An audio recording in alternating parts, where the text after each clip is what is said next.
നമസ്കാരം. തീവ്രമായ അനുഷ്ഠാനങ്ങളുടെ കാലമാണ് നോമ്പ്. പ്രത്യേക ആഹാര സാധനങ്ങളുടെ വർജനം, നിരാഹാരത്തിൻ്റെ മണിക്കൂറുകൾ, തുടരെയുള്ള പ്രാർത്ഥനകൾ, കുമ്പിട്ട് വണങ്ങലുകൾ, വേദധ്യാനം, ഇങ്ങനെ നിഷ്ഠാബദ്ധമായ അനുഭവങ്ങളുടെ കാലം. അതിതീക്ഷ്ണമായ വ്രതാനുഷ്ഠാനങ്ങളുടെ പാരമ്പര്യം പേർന്ന മരുഭൂമിയിലെ സന്യാസികളുടെ കഥകളിലൊന്ന് ഇവിടെ നാം ഓർത്തെടുക്കേണ്ടതുണ്ട്. മദർ തെയോദോറ അവർ പറയുന്ന കഥയാണ്.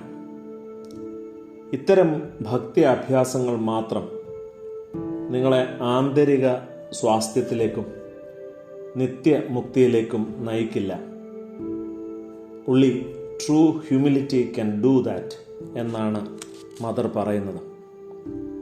യഥാർത്ഥ താഴ്മയിലേക്കുള്ള പരിശീലന കളരികൾ മാത്രമാണ് ഇവയെല്ലാം. ഒരു കഥ കൂടി മദർ ചേർത്ത് പറയുന്നുണ്ട്. പണ്ട് ഒരിടത്തൊരു സന്യാസി ഉണ്ടായിരുന്നു. പിശാചുക്കൾ അയാളോട് അടുത്തു വരാൻ ഭയപ്പെട്ടിരുന്നു. അയാൾ പിശാചിനോട് ചോദിച്ചത്രേ, what makes you go away? Is it fasting?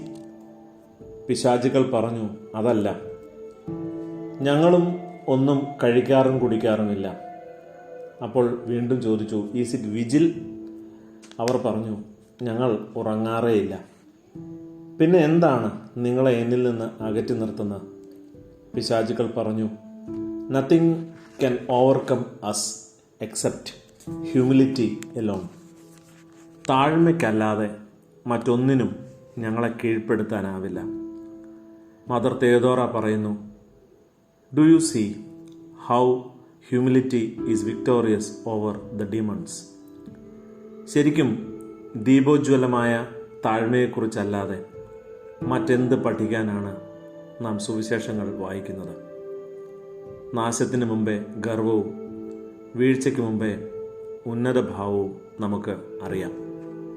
നമസ്കാരം.